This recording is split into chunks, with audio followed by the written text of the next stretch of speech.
Assalamualaikum warahmatullahi wabarakatuh.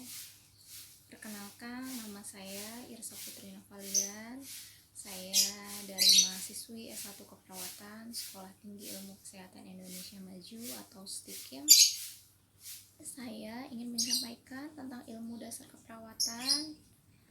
Nah, di dalam ilmu dasar keperawatan itu saya ingin membahas tentang 3 hal. Yang pertama tentang keseimbangan asam basa, lalu yang kedua tentang proses penyembuhan luka, dan yang ketiga yaitu tentang farmakologi dasar dan prinsip obat.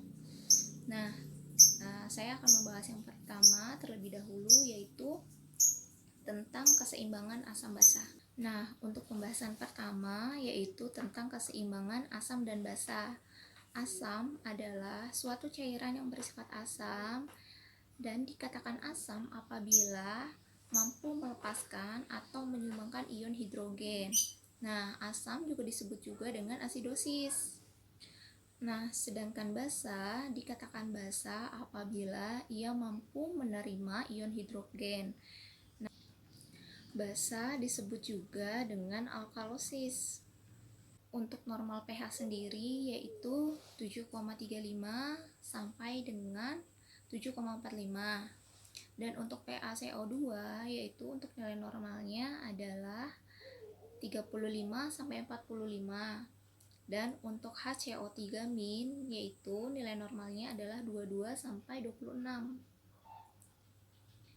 Interpretasi pH dan HCO3- adalah sama. Apabila pH kurang dari 7,35 maka dikatakan asidosis. Dan apabila HCO3- hasilnya kurang dari 22 maka dikatakan asidosis pula. Dan jika pH lebih dari 7,45 maka dikatakan alkalosis. Dan jika HCO3- lebih dari 26 maka dikatakan alkalosis. Untuk pH dan PaCO2 interpretasinya adalah berbanding terbalik. Nah, bisa dilihat di kolom di samping ya. Untuk pH yang kurang dari 7,35 dikatakan asidosis, sedangkan PaCO2 kurang dari 35 disebut dengan alkalosis. Untuk pH yang lebih dari 7,45 dikatakan alkalosis, sedangkan untuk PaCO2 yang lebih dari 45 dikatakan dengan asidosis. Jadi, siapa saja pH yang interpretasinya sama dengan PaCO2 atau HCO3- adalah jenis gangguannya. Untuk PaCO2 disebut dengan gangguan respiratorik. Dan untuk HCO3- disebut dengan gangguan metabolik. Nah, di sini sudah ada beberapa untuk soal. Nah, untuk contoh soal yang pertama, di sini terlihat bahwa pH-nya yaitu nilainya 7,25, yaitu turun atau kurang dari 7,35. Nah, yang tadi sudah dibahas sebelumnya, jika pH kurang dari 7,35 maka disebut dengan asidosis. Nah, di sini pH-nya 7,25 yaitu asidosis. Nah, untuk PaCO2-nya di sini terlihat bahwa nilainya yaitu 50 atau naik atau lebih dari 45. Jika PaCO2 lebih dari 45 maka dikatakan asidosis. Nah, di sini untuk HCO3-nya nilainya 25 yaitu normal. Nah, di sini tertulis asidosis respiratorik. Kenapa asidosis respiratorik? Karena di sini jenis gangguannya yaitu antara pH dan PaCO2. Dan PaCO2 menggambarkan respiratorik. Nah, yang sekarang pembahasan materi yang kedua yaitu tentang penyembuhan luka. Luka terjadi karena rusaknya struktur dan fungsi anatomi normal akibat proses patologis yang berasal dari internal maupun eksternal yang mengenai suatu organ tertentu. Atau luka disebut juga dengan cedera fisik, baik dari internal maupun eksternal yang mengenai organ tubuh tertentu. Untuk luka sendiri diklasifikasikan menjadi dua, yaitu luka terbuka dan luka tertutup. Nah, untuk luka terbuka, contohnya yaitu luka teriris, lalu luka jatuh. Dan untuk luka tertutup, itu contohnya seperti luka lebam. Di sini sudah ada jenis-jenis luka dan sudah ada pula gambarnya. Untuk stadium 1, yaitu luka terjadi hanya pada bagian dermis saja. Contoh pada gambar yang stage 1 atau stadium 1, di mana luka terjadi hanya pada bagian lapisan kulit atas, yaitu dermis. Biasanya luka ini terjadi pada contoh pada luka jatuh.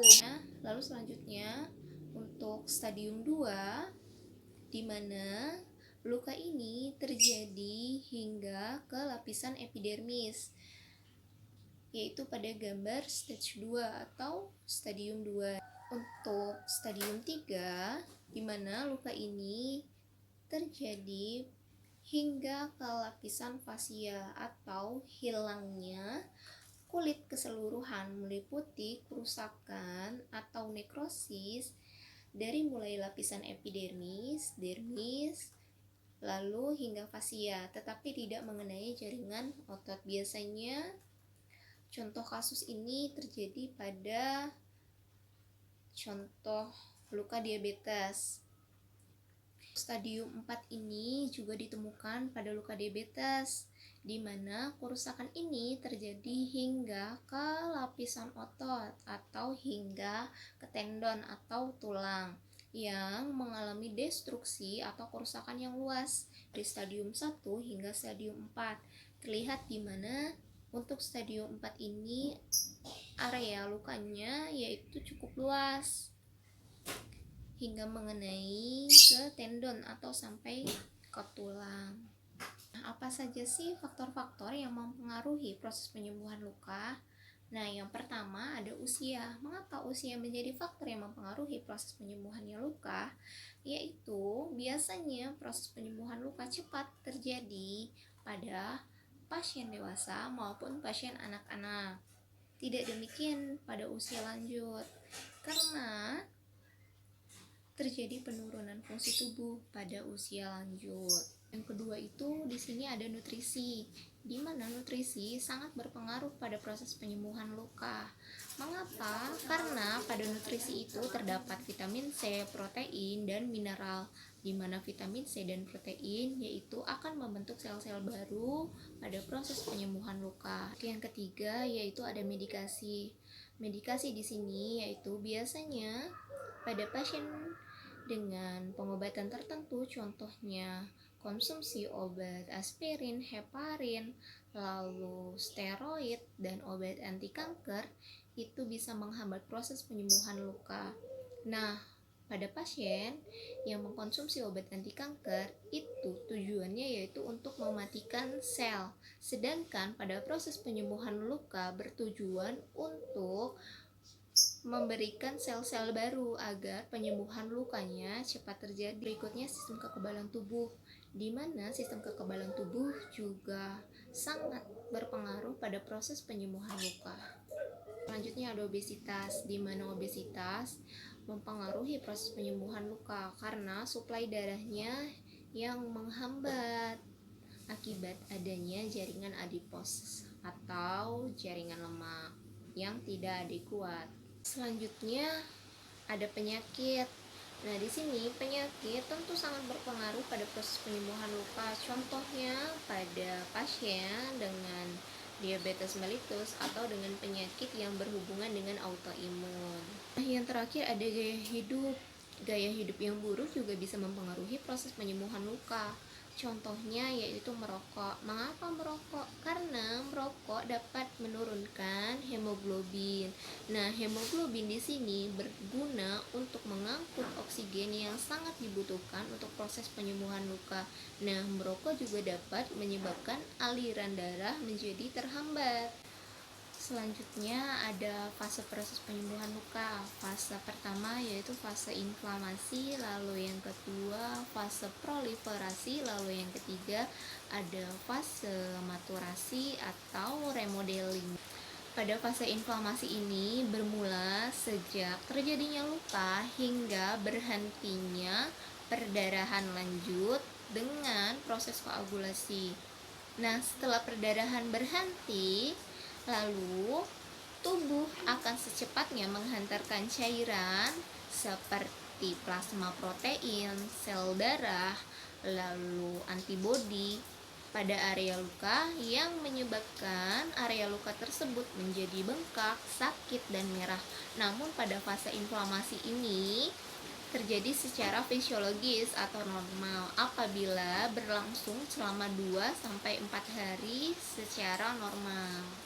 Selanjutnya fase proliferasi, di mana fase ini bermulai dari 1 hari setelah fase inflamasi atau lebih, atau setelah proses inflamasi ini mereda. Nah, pada fase ini fibroblast mulai masuk dan berkumpul setelah 3 hari pasca luka. Nah, hal ini menandakan bahwa adanya proses transisi dari fase inflamasi ke fase proliferasi. Terakhir fase maturasi atau remodeling, di mana fase ini terjadi setelah 8 bulan proses penutupan luka terjadi. Pembahasan terakhir tentang farmakologi dasar dan prinsip obat. Nah, untuk farmakologi itu berasal dari bahasa Yunani, yaitu farmakon, yang artinya adalah obat atau ilmu yang mempelajari tentang obat. Nah, obat itu dapat menyebabkan racun, namun apabila dosis atau takaran yang diberikan dengan tepat dapat mencegah dan mengobati penyakit. Nah, untuk prinsip obat yaitu yang pertama ada keamanan. Nah, apakah obat itu aman untuk ibu hamil, untuk ibu menyusui, maupun aman untuk anak-anak. Lalu yang kedua ada efikasi pengobatan. Nah, efikasi pengobatan ini melihat yaitu apakah ada efek samping yang ditimbulkan oleh pasien setelah meminum obat tersebut. Lalu ada dosis. Nah, apakah dosis yang diberikan sudah tepat? Lalu rute pemberian. Apakah obat itu diberikan secara oral atau suntik dan lain sebagainya. Untuk yang selanjutnya di sini ada regulasi obat. Nah, untuk regulasi obat ini yang pertama ada obat narkotik psikotropika, yang kedua yaitu ada obat bebas, ketiga obat bebas terbatas, lalu yang keempat ada obat tradisional. Nah, logo-logo yang ada di samping saya ini yaitu adalah logo-logo yang tercantum atau yang tertera pada kemasan obat yang kalian beli baik di warung maupun yang di apotek. Selanjutnya untuk jenis-jenis obat, yang pertama ada obat anti-inflamasi, lalu ada obat anti-infeksi, lalu ada obat gangguan pencernaan, ada gangguan saluran perkemihan, dan ada obat untuk kardiovaskuler atau obat untuk pada penyakit jantung. Lalu ada rute pemberian terapi atau rute pemberian obat. Nah, untuk yang pertama yaitu obat diberikan secara peroral atau melalui mulut, yaitu biasanya obat-obat tablet maupun obat sirup. Lalu yang kedua ada obat parenteral atau melalui suntikan. Selanjutnya ada obat perektal dan ada obat per vaginam. Nah, obat perektal di sini yaitu obat yang diberikan melalui dubur. Nah, biasanya obat ini diberikan pada pasien yang hemoroid atau pada pasien wasir. Nah, obatnya ini seperti peluru. Dia berbentuknya seperti lilin. Nanti obat ini akan cair atau meleleh di dalam dubur. Nah, lalu untuk selanjutnya ada obat per vaginam. Dan yang terakhir ada obat inhalasi atau obat yang dihirup Nah, biasanya obat ini diberikan pada pasien-pasien asma. Nah, selesai sudah pembahasan kita tentang ilmu dasar keperawatan. Semoga apa yang saya sampaikan ini bisa bermanfaat untuk kalian semua. Mohon maaf apabila ada kesalahan atau tutur kata yang kurang berkenan. Wassalamualaikum warahmatullahi wabarakatuh.